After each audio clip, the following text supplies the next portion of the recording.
quick question as it pertains to this particular album.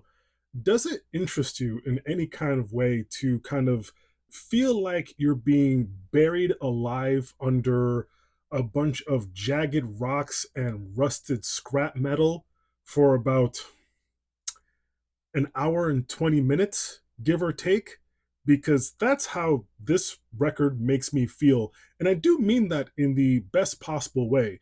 This being the brand new record from Zu, it's called Ferrum Sidereum, and this is a enthralling, epic, gnarly combination of avant-garde metal.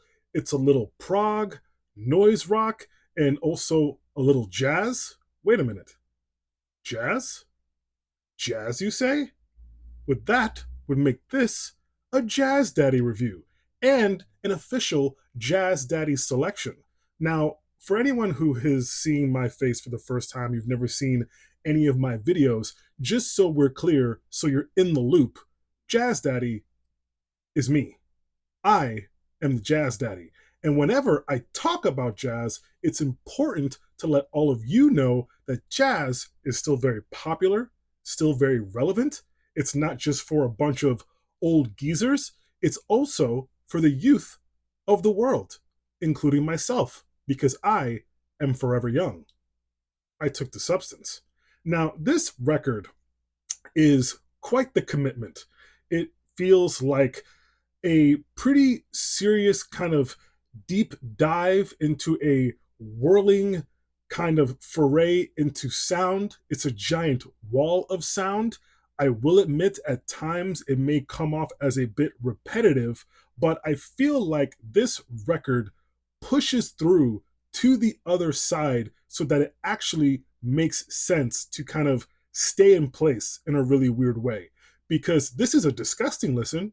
This is a nasty record, in my personal opinion, but it's also just a beautiful disaster. One thing I just remembered, this band is from Italy. They're Italians. So that means it's time to bring back my terrible Italian impersonation. Oh, bleh, that's right.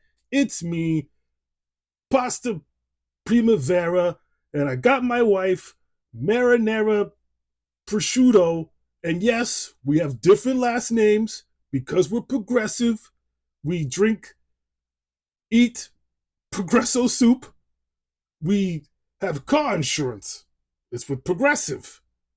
And, we're not racist. We just don't like the Moolies very much. And if you're not progressive, then we're going to put you 6 feet under the Verrazano Bridge. Is that the bridge in the greatest city in the world, New York? Bleh! Listen, the last time I did this accent, someone told me that it can't be racist if it's an Italian accent. So I'm just going to believe that. So don't cancel me. This is a really good album. This is a record where each track builds and builds and builds upon itself, and you are kind of just deciding to stick yourself in this world and stay put and let all the madness swirl around you. This is a very interesting listen. It, again, I have to emphasize, it's a commitment, but I feel like if anything I said prior interests you, besides the really terrible Italian accent, I'm willing to guarantee you will get something out of this. This is really cool. 9 sticks of butter. Peace, love, butter. Oh!